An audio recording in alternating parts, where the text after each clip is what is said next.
Hey everyone, it's me HawkeyeG and I'm here with another video for you. This time it's another campaign starter guide and it's for the Western Provinces faction of the Cathay race. I've said it before and I've heard from other players that Zhao Ming's campaign is a bit easier and more approachable than Miao Ying's, and I tend to agree. You start off in a relatively peaceful area, you have some good diplomatic options for playing however you like, and by the time you face off against any really serious threats, you should have more than enough strength to push your way through. It's a great campaign, and honestly a good one to start out with for newer players. Now, as always, if you enjoy the videos I put out, please remember to like and subscribe, and definitely leave your comment, feedback, or questions in the video below, as I'm always happy to see them. For the campaign starter guides, I like to go over a quick overview of the campaign, so brief glimpses at how it plays out, and key points. I like to talk about building and military considerations, if there's any special buildings which are important to mention, or army units which are useful for certain enemies or because of your faction. And then rift cycles. Since this is for the Realms of Chaos campaign, I talk about what your goal should be for each 30-turn section as we work through each of the rift cycles. Now, with that introduction out of the way, let's get into the video. So we're starting with just a brief overview of the campaign, looking at some of the key points. Here we are on turn 1. At the start of this campaign, your objectives are pretty clear. You essentially have two full provinces to take control of, the Wastelands of Jinshen and the Warpstone Desert here. We have two opponents that we are fighting primarily, Clan Eshin and the Dissenter Lords of Jinshen. And I think that it's pretty reasonable to eliminate both of these factions and capture both of these two provinces before the first set of rifts opens. Once we've made it back from the first rift cycle, or honestly even before, we're likely to have to deal with some of these greenskin tribes to our east. We'll also have to decide how to handle these Cathay factions, whether we want to fight them or confederate them, or just hope the greenskins wipe them out. And it's also a good time to start planning how to handle the ogres in the south, whether you want them to be friend or foe, especially in part because of the unique skill that Zhao Ming gets that gives him increased diplomatic relations with them. Now, if everything's going smoothly, we should have about 4 provinces secured by this time. The Greenskin and Cathay factions should be dead. You know, it's okay if that's not completely done at this point in time, but you can see we've got them in a pretty good position here. Once we clear this next rift cycle and ensure that these two provinces in the east are taken care of, the next step is to turn to the neglected north. Miao Ying probably isn't doing great, especially if she loses her capital to Zinch. And Zinch will probably have infiltrated some of these other territories. We want to make sure the gates are up, we want to clear out any enemies in here, and we also want to try and confederate the Celestial Loyalists if we can, because that's going to give us a lot of territory and some control of important settlements. Assuming everything goes according to plan and we live in a world where it all works out, we should have a lot of territory under our control, and we should basically be able to ride it out until the end of the game. From here, really our options for pushing forward are to either go south and start fighting some of the ogres if we decided not to be friends with them, or otherwise we can push west and try to eliminate the oracles of Zinch and potentially get a foothold on some other chaos factions, or at least have some more, ensure that our enemies here to the west are defeated. Otherwise, we can just kind of sit in our territory and defend it quite easily, right? Neither of the offensive options are really about gaining valuable territory. It's more for the sake of eliminating opponents, and it's also about having fun. Now, with that, that's the overview completed, so I'd like to talk very briefly about building and military considerations, and then walk through the campaign more in depth. Now, fortunately for the Western provinces, there really isn't too much to dwell on in terms of building and military considerations. In terms of buildings, there's a couple things to touch on, right? We do have a landmark here at Shangyang that is quite good, and it helps us with all sorts of different things, right? We're also a more trade-focused faction, so securing some of the trade goods that are going to be in our vicinity is going to be very important to do, relatively early in the campaign. There's also several important landmarks and trade resource buildings in this Imperial Road province, right? It's a very important place to control in the long run, as it provides us a lot of value and a lot of different resources and a lot of different special upgrades. Now, when talking about buildings, we of course have the harmony aspect to consider, but I don't really want to talk at length about that here. Just try to keep it in mind as you're building economic facilities, because those are going to affect your harmony, so you want to try to balance it. One tip I will give is that you can use wall buildings in the major settlements, like your capitals of each province, in order to try and offset that balance when you're trying to work things out. They're good to just quickly substitute in or swap over to help rebalance your harmony. Now, for the Western Provinces and Zhaoming specifically, we actually get some decent bonuses to melee. I do talk about this a little bit more at length in my faction introduction video, but the thing is that Cathay isn't really a melee-focused race, right? If we're looking at their unit roster, you know, sure we have the Terracotta Sentinel, but really, you know, your key unit is going to be like Celestial Dragon Crossbowmen, high armor-piercing damage, and then we of course have the Fire Rain Rocket and the Grand Cannon as well, right? These are kind of your mainstays. You want the infantry, but your infantry isn't your composition to build to win battles, right? I think that if you wanted to go melee focused, you would want to make use of Ogre Mercenaries early on, right? And that applies specifically to this faction with the bonus you get here, plus a bonus you get from Zhaoming, right? At best, otherwise, the melee bonuses that you get as this faction mean that perhaps going into infantry and cavalry in the early game is a viable choice. The problem is that with the opponents you'll be facing, I don't think that the cavalry is really going to give you an advantage. I think negotiating with the ogres, if you like, is a better option, but don't worry too much about making the melee cavalry building and go for the artillery instead, right? So this is both building and military consideration overlap conversation here, right? So you can technically specialize into melee units if you want as this faction, and particularly with the bonuses that the Legendary Lord has. But I wouldn't really recommend that because of the bonuses that because of the strength of their archers and, you know, kind of building a nice balanced army, plus they have good artillery. So yeah, in terms of military, there's an option to go with Ogre Mercenaries and go melee in the early game. I think that's really about it. Otherwise, you just kind of want these standard, relatively balanced armies in the long run. So, with those building and military concerns discussed, let's go and step through the campaign stage by stage and talk about the important factors that are there. When looking at the campaign guides for the Realm of Chaos campaign, I've broken things up into rift cycle segments instead of, you know, short-term goals and long-term outlook. I think that makes it more sense to center your campaign around how much time you have to complete certain tasks or reach certain goals before the next round of rifts open up, and you have to commit a significant part of your military forces into dealing with that, right? So for turn one, we're of course starting and talking about our initial opponents, right, and the goals we need to take to get to a successful turn 30. You start at war with both Skaven and Cathay, like I mentioned in the overview. You want to focus on just pushing north directly to try and take control of this first province so you can develop your economy further. A couple extra Jade Warriors could be nice to recruit here, but honestly all you really need is peasant units for the most part for a good chunk of the early game as you move through here. You also want to try to balance harmony if you can. You start with 3 Yang because you have Zhaoming, so you want to try to get some Yin, but I wouldn't worry too much about it because you're going to get a lot of build slots opened up as you take this province, so try not to focus on it too much. You also have to keep in mind that research is affected, or harmony is affected by research, but again, get the research that's going to be valuable for you and try to use buildings to balance it out in the long run.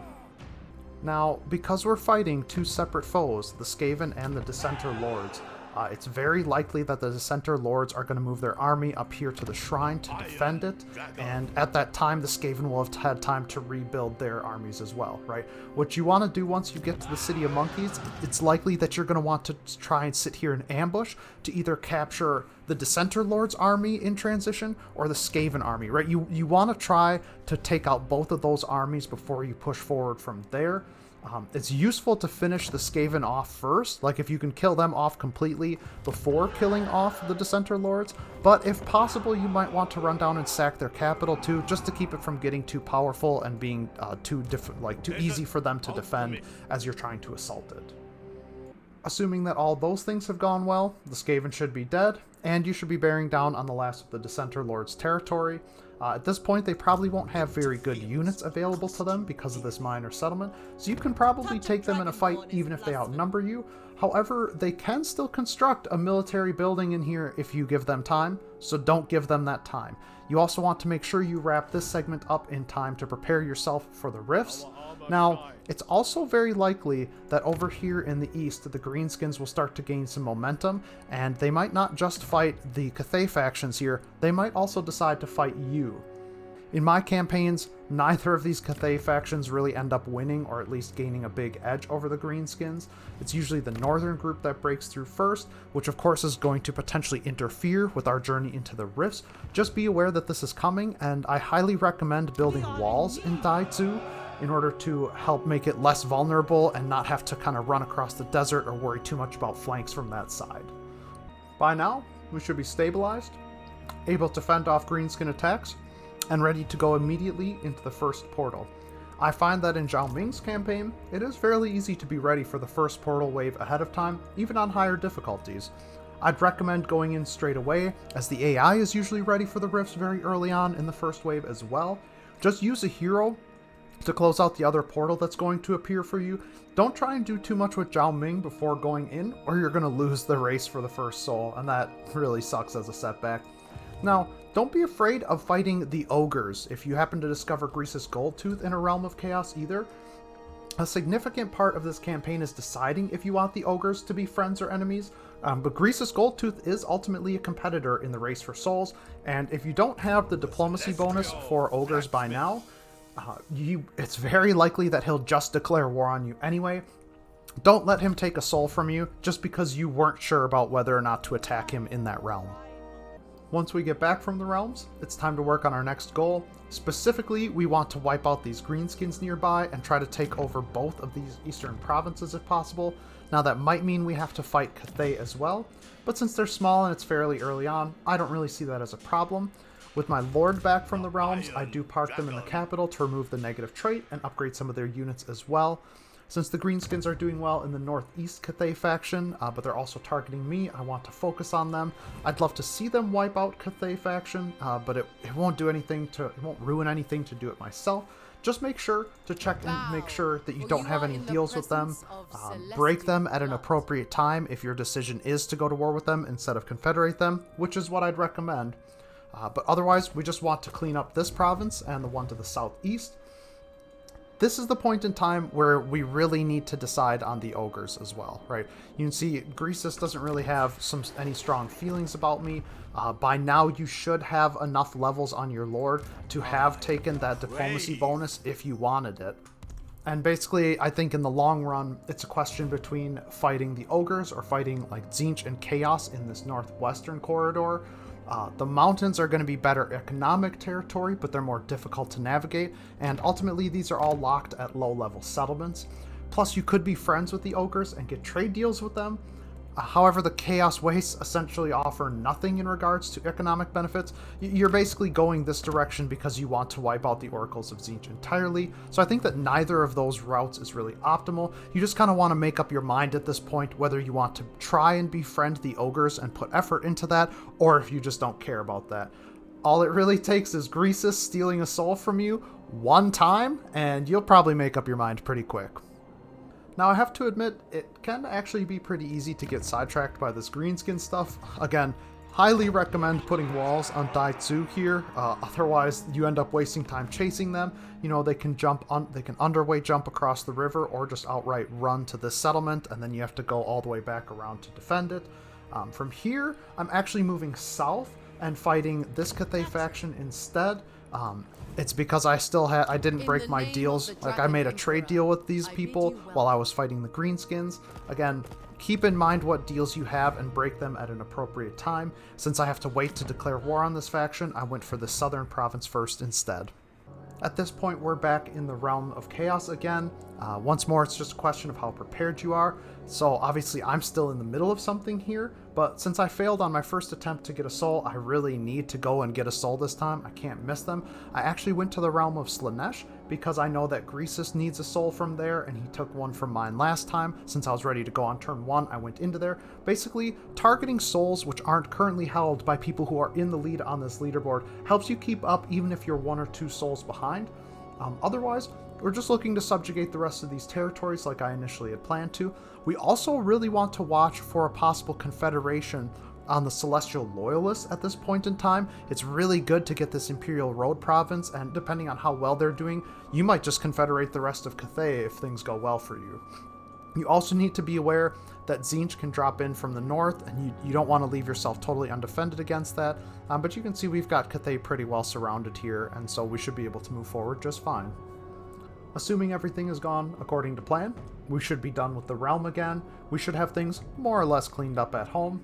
Not really any concerns to express here.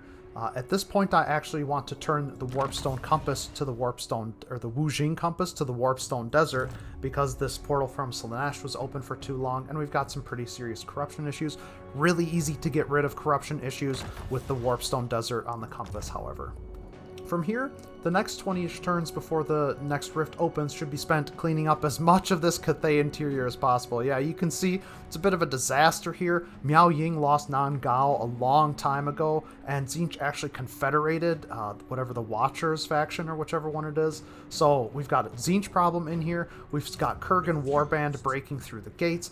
We've got Slaanesh, like rebel armies and gate armies. All of this needs to get cleaned up, and that should be our goal by the time the next set of rifts come around. We also want to continue, again, just a reminder, keep looking for that confederation on the Celestial Loyalists. Eventually they'll do something stupid with one of their armies that'll cost them a lot of power, and that'll probably be your opportunity to confederate them and get a bunch of really easy and safe territory. In the end, I end up having a lot of success in this campaign. Not only did I get to confederate the Celestial Loyalists, I also managed to clean up all of the madness that was in Cathay. For the most part, I got lucky and didn't really have to fight many armies. You know, the Celestial Loyalists kind of trade out with the Tzeentch faction and the Warband. Miao Ying also trades out with the Warband. So in the end, we're kind of left with just nothing but like settlements and ruins to clean up. So it was pretty easy for me to take it out. You could even see, despite the setback early on, where instead of taking both of these provinces by turn 60, I barely had the grasp of one.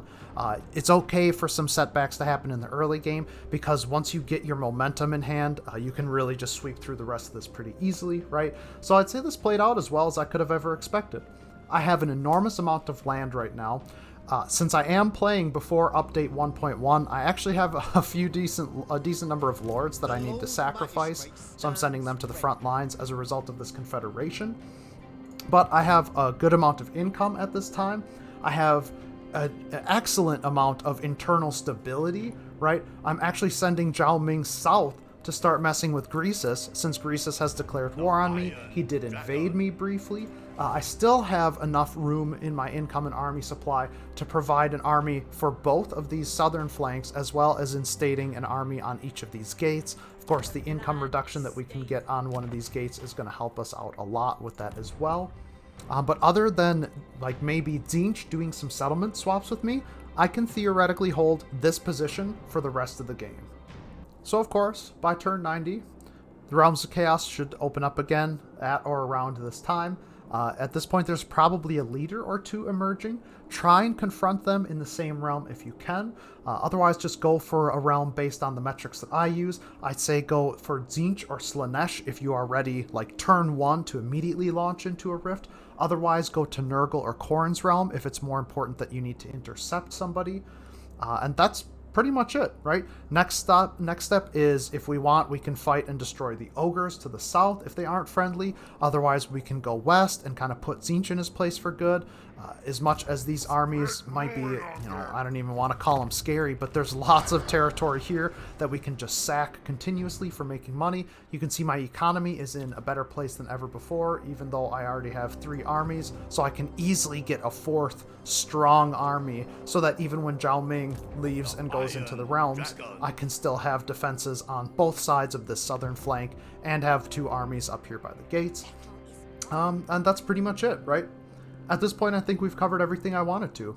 I'm in an extremely secure position at this point in the campaign, and realistically, I could just wait it out until I gather the last few souls, right? I don't have to do anything but sack these settlements and defend against the Kurgan Warband. I don't have to push into the mountains. I just have to hold this land, and we can go straight on to turn 150, get that last soul, and especially if everything works out, we can beat everybody else through the realms and make sure to take, like, snipe souls from people who are ahead and just win the game that way, right? The bastion is extremely safe and well defended. I can use the enemies there to sack for cash if I like. I could even use some rifts to jump through to random places. I could, build an extra, like one extra strong army with the amount of overflow cash I have and just go anywhere else in the world and disrupt them. Don't forget that putting visibility on somebody, if you don't have visibility on a faction, their potential is doubled, which means that they're... Look into, like, Venrus did a pretty good video on potential and how that works in this game. That's basically the scaling attribute that determines how strong AI get. I'm already getting sidetracked here. Like I said, you can see my income is solid. I can have a total of 4 armies to hold everything. And so, yeah, we're in a great spot. If I gave you this save file, I would think you'd be able to win the game basically without having to do anything here. So that brings us to the end of the campaign starter guide for the Western Provinces. I hope you enjoyed it and learned some useful tips and tricks. I really did find this campaign to be pretty standard and paced out really well.